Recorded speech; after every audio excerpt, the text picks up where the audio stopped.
Welcome to the Whiskey Cantina. I'm Jared. And I'm Ray. We're back. And we are... Is that enough? Kind of hard to say.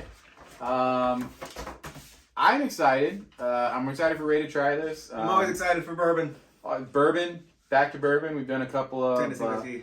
Yeah, Tennessee whiskey, bourbon, whatever you want to call it. This is going to be some George Dickel.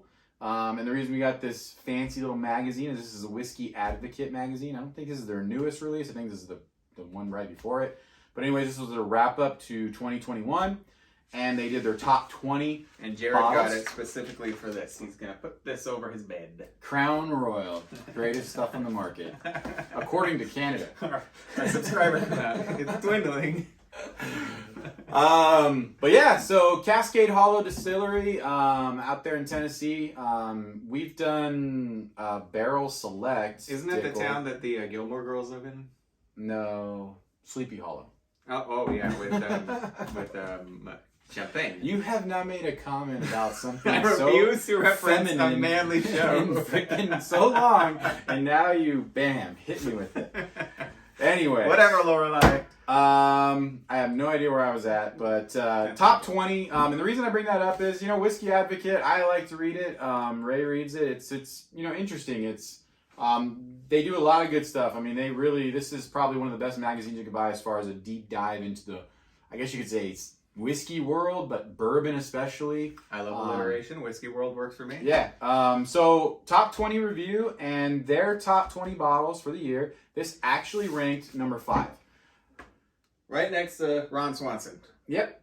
Tim Offerman, Lagavulin was number 1. And it's interesting that we point that out though. If you really look at I think it's Tim Offerman is his actual real name. Okay. So it's the Offerman edition. But it was interesting because I liked their top 20 because it was top 20 whiskeys. It included scotches. It included, that's pretty cool. You're right. Yeah, bourbons, American whiskeys. They even had some off-the-wall stuff that I had never even really heard of.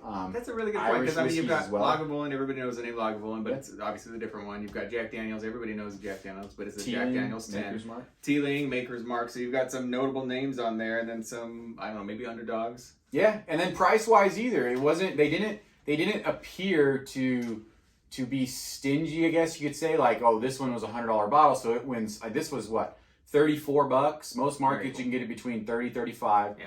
And this was number 5. I think number 7, I can't even remember the brand, Rampur. That's a $90 bottle of single malt Scotch whiskey. So again, price didn't seem to be a factor, which I thought was pretty cool.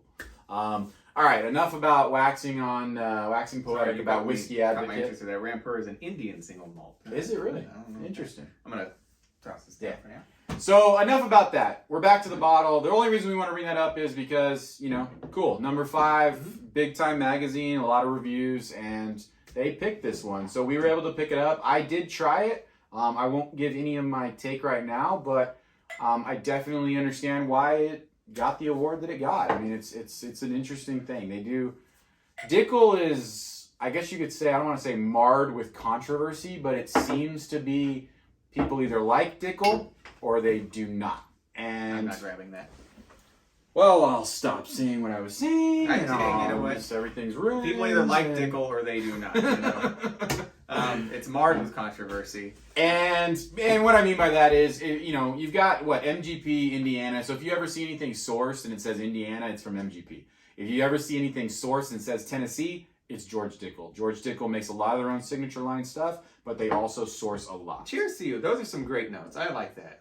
Yeah, they very are. cool, They do. man. Yeah. So they do source, but that being said, they have a really good line of their own original stuff, and this one in particular, aged 8 years. Aged 8 years, and I hope you didn't mention it already because I was listening. This is the first time they've ever put bourbon. No, I didn't mention it. On one of their labels. Yeah. So, I mean, yes, it's still charcoal filtered, but they've never gone so far as to actually call one of their bottles of bourbon. So this is which is a big deal, yeah. Because again, there is debate. Ray and I I think we lean on the fact that we still.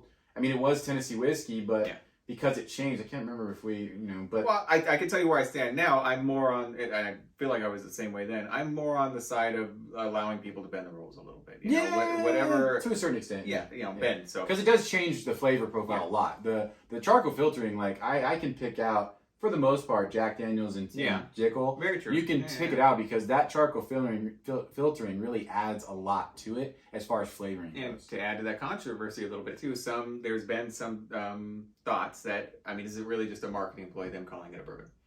Right. Exactly. And I've read that myself. Yeah. So, and typically, like we were talking about, this is a George Dickel Barrel Select, and it's all Dickel would be specifically labeled Tennessee whiskey, just like your Jack Daniels. Yeah. They chose to actually put bourbon on the bottle, which, I mean, I think there is a lot of that out there. But hey, number 5, Whiskey Advocate, a lot of good reviews out there, and if it was a marketing ploy, then cheers to them because they're winning. Because it worked. And So here to me is easily the second most interesting thing about this bottle is the mash bill. Oh yeah, good point. Yeah, 84% corn. The corn will kill you, people. Yeah. But apparently, maybe 84 is the right number. I don't know. So 84% corn, 8 rye, and 8 malted barley. Yeah, that's a big deal. 84% corn is high. Deal. I mean, typically we talk about it most of the time when you look at a bourbon, you're talking about, or even a Tennessee whiskey, you're talking about like 75, 77, maybe 78 corn, 84, and then to have the other two split it evenly, 8 and 8. Mm-hmm. That's a low rye.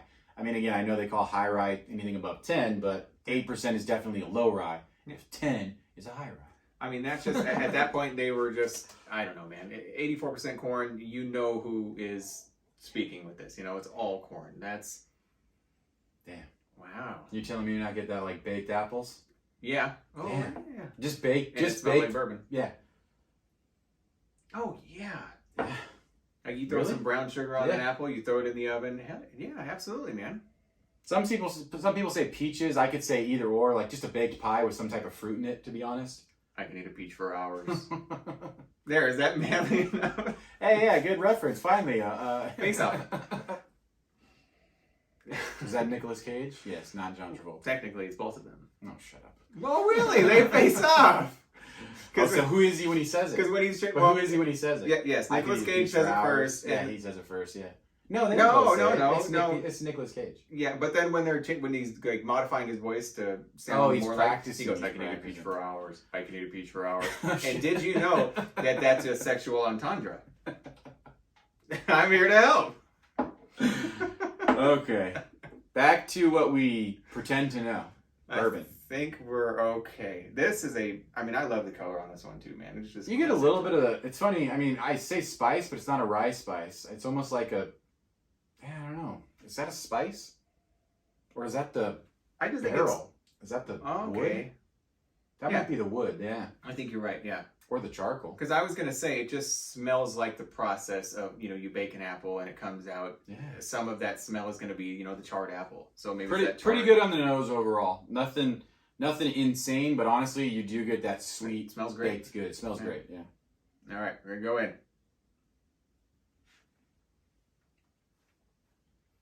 Oh, yeah, sweet tarts. Definitely. Because one of the notes they said we may or may not pick up was that, what did they call it? Children's vitamins, the Flintstones vitamins. That's there for sure. Yeah. I get a little bit of the wood. You see the charcoal filtering. It's not as strong. It's there, but it is not as strong, which I think is actually good. It just lays on your tongue at the end. Almost like the difference when we did the Jack Daniels single barrel versus the Dickel Barrel Select. Mm-hmm. The Jack Daniels, that charcoal filling was more mellowed. Yeah. And I think that was the big difference between the two for us. And I think they hit it good by not having that so overpowering in this one. I really think that's the difference. Honestly, if I had to say, I don't know if it's because of the age. I don't know if this is a stronger age statement at 8 years.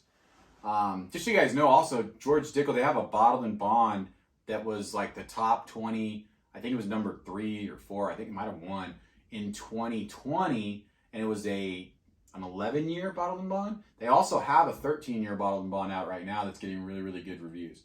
So I am curious to try that myself, too. There's something challenging about this one to me. It's really good, and I really like it.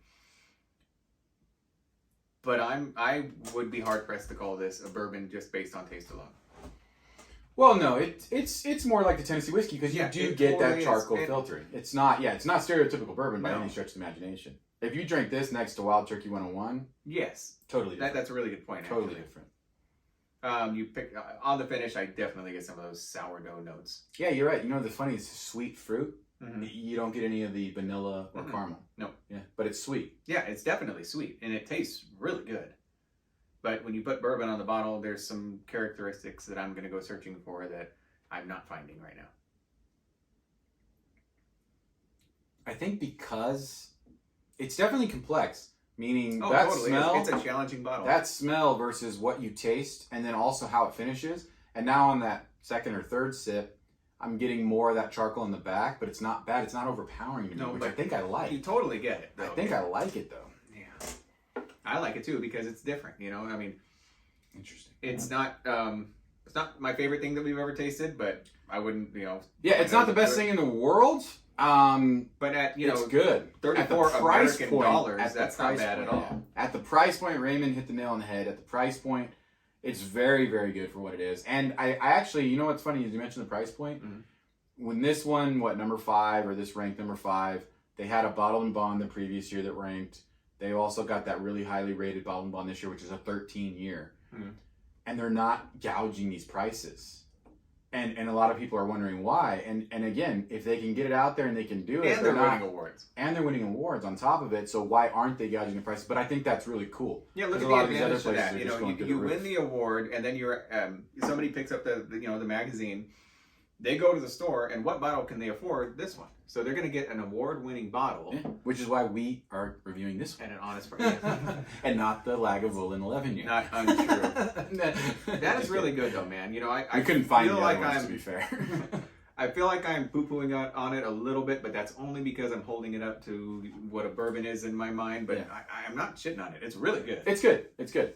Do I think it's the best thing in the world? No, but I think the biggest factor is the price point. The fact that they're not gouging you. Now, if I had paid $60 for this, I don't know if I'd be super happy with it. I would be happy with the taste. I wouldn't think it was a bad thing, but I would also be thinking, was it worth it? Yeah. Whereas for this, I mean, I would pay $40 for this, and I would think it was worth it. Yeah, I could see that. You know, you're not going to waste the postage writing a letter home to mom if it was $60, but at $40, I could see that. I do kind of like the fact, though, that it isn't bourbon at the same time. Oh, totally. I do kind of like that, though, because it really, to me, it's like going into it, like, I was hoping we wouldn't get another stereotypical profile, which we didn't. Yeah, so that's kind of cool. Yeah, very true. It's considered a small batch. Yeah, I mean, I think we covered all the bases, so pretty good for the price. You got to pick it up. I mean, how do you maybe 2 bottles? You really do need to pick it up for the price point. Yeah, if you can find it at that $34 price range somewhere around there, definitely pick it up.